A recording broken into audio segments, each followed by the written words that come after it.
Olá, meu nome é Saulo Reis e esse é mais um vídeo da cadeira de Tópicos Especiais de Física 1. Vamos lá. Então nesse vídeo a gente vai falar sobre o algoritmo, a implementação, uma implementação vetorizada do algoritmo de Forward Propagation, ou seja, a propagação dos vetores, das informações que são passadas de camada a camada na sua rede neural. Por vetorizado eu quero dizer o quê? Por vetorizado eu quero dizer que a gente vai usar aquelas funções do Python, propriedades do Python, do NumPy, mas especificamente de pegar duas matrizes e multiplicar elas de forma vetorizada.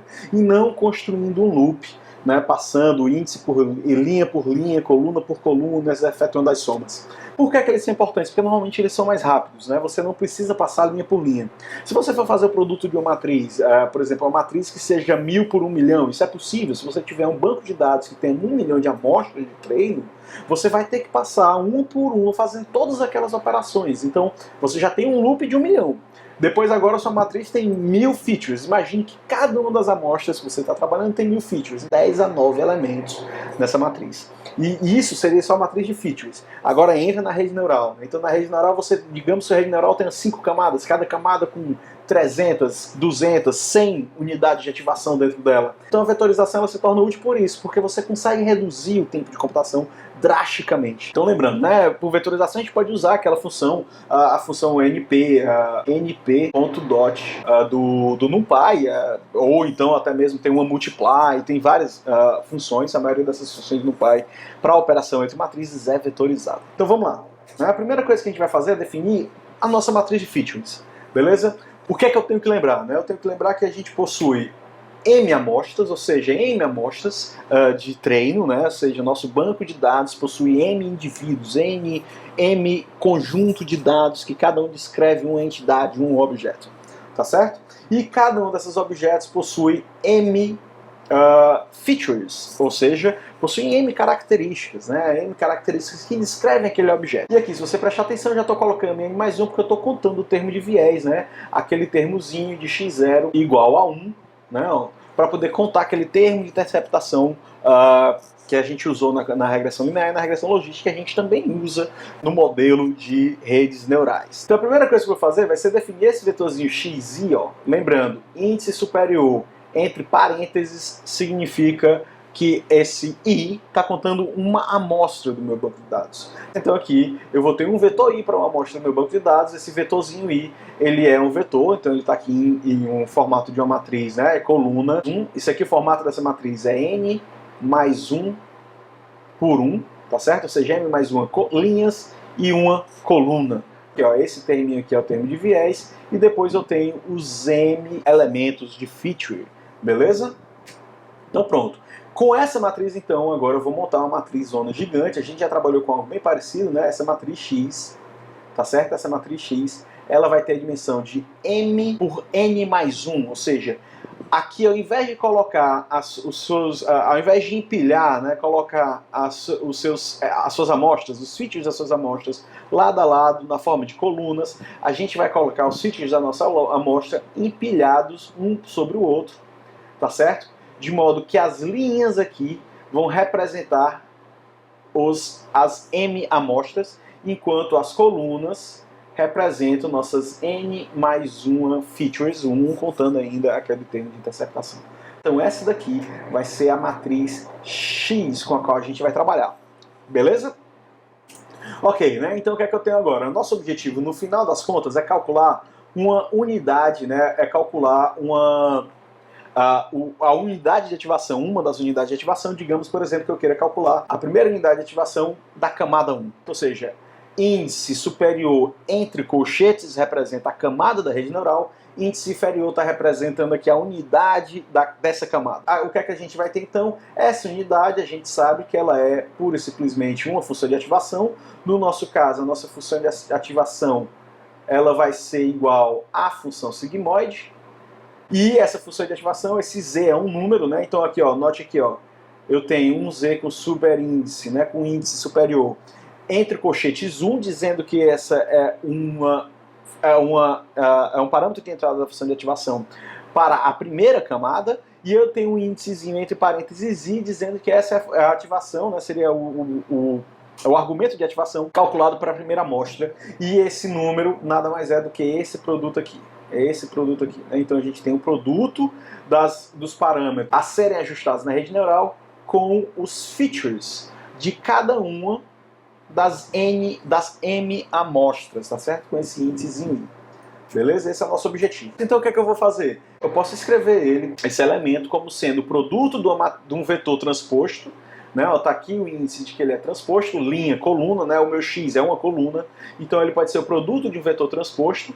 Esse vetorzinho aqui, né? Ele é o meu vetor de parâmetros da camada dos parâmetros entre a camada 0 e a camada 1, está indicado aqui com esse índice entre colchetes 1, e esse 1zinho aqui embaixo, ele está relacionado a quê? Ele está relacionado à unidade de ativação 1, né? Ó, esse 1zinho de baixo tem o mesmo índice da unidade de ativação com a qual você está trabalhando. Então, usando o fato de que A transposto B é igual a B transposto A, se A e B são vetores representados na forma de matrizes, então eu posso reescrever o meu Z, né, na forma de X transposto aplicado em θ de 1. Olha só que beleza.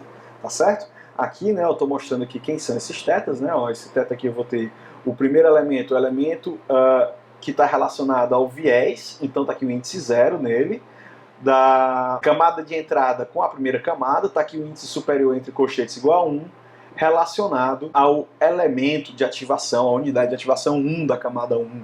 Então você nota que em todos os elementos desse vetor θ1, todos eles têm o índice superior 1 e o segundo índice inferior também é 1, indo de 0 até n, totalizando um número de n mais 1 elementos nesse vetor θ1. Então pronto, né? Agora a gente tem esse Z escrito nesta forma aqui, que vai ser muito útil pra gente. Agora o que é que eu posso fazer? Eu posso pegar e empilhar os meus θs desse jeito aqui. Eu vou pegar e colocar os meus θs em formato coluna, ou seja, cada um desses vetores θ eu vou colocar eles como sendo as colunas de uma matriz θ1. Note agora que esse elemento aqui, né, por que ele só vai ter o índice? Porque ele possui todos os parâmetros a serem ajustados,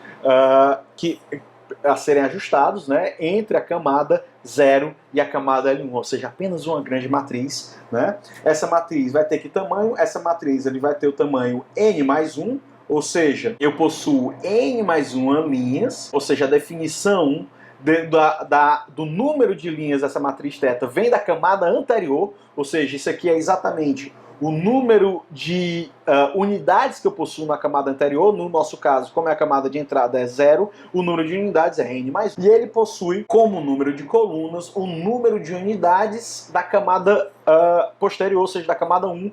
Se eu supor que a camada 1 possui n unidades de ativação, então a forma total, né, o shape dessa matriz θ1 vai ser n mais 1 por h. Sucesso? Ótimo, não?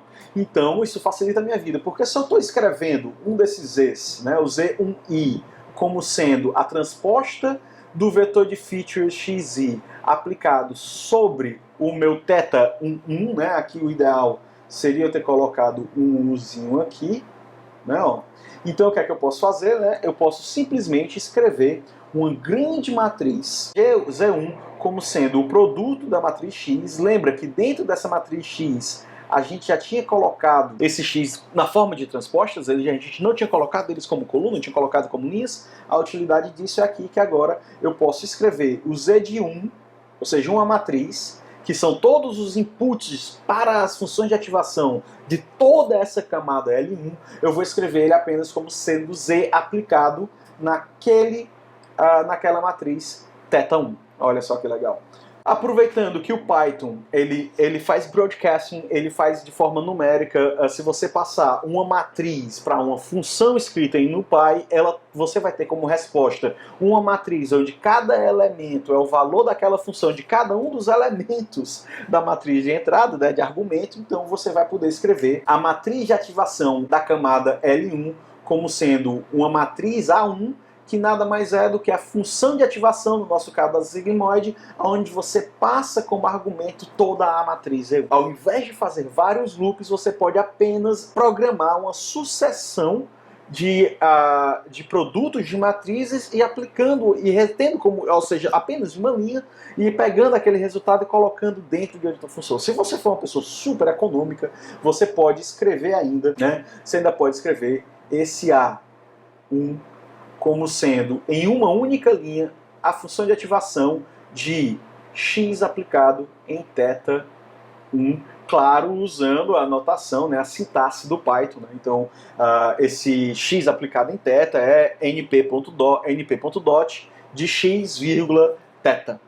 Qual é o único problema? O tamanho das matrizes θ, elas vão variar, né? Elas não são fixas. Então, quando eu estiver trabalhando agora da camada 2 para da camada 1 para a camada 2, eu vou precisar definir uma nova matriz θ, eu vou precisar definir uma nova função, matriz E2, e eu vou precisar definir uma nova matriz de ativação A2. Né, ó? Então, né, se a minha matriz de ativação, essa matriz de ativação da minha camada A1, nada mais é do que o input da camada A2, então você vai poder escrever o Z de qualquer...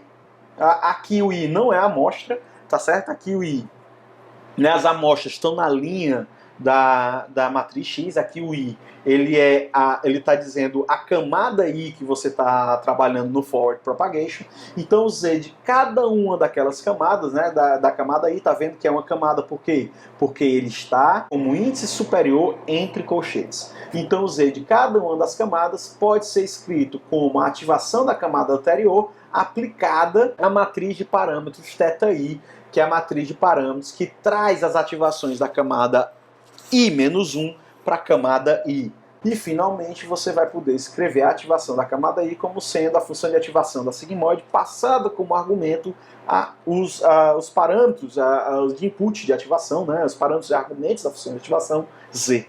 Sucesso! Esse é o resumão, né, de forma simples, pelo menos não programado, mas de forma simples da implementação do forward propagation. Então, se você tiver só finalmente, né, um total de H camadas na sua rede neural, ou seja, você tem a camada de input conectada a uma camada oculta, e aí você tem sucessivamente várias camadas, né, até você ter a última camada, que é uma camada de output. Se aqui você tiver N camadas, H camadas, né? Ou seja, você sai da camada L0 até a última camada, sendo a camada L igual a um H maiúsculo, significa então que o seu grande trabalho vai ser que escrever cada uma dessas camadas na mão. Claro, né, isso a gente não vai fazer no nosso notebook, isso não é um dos motivos dessa semana. A gente não está aqui pensando em fazer a melhor implementação de rede neural, a gente está pensando em fazer uma implementação que seja trabalhável, mas ainda se pode fazer isso de forma prática, onde você não precisa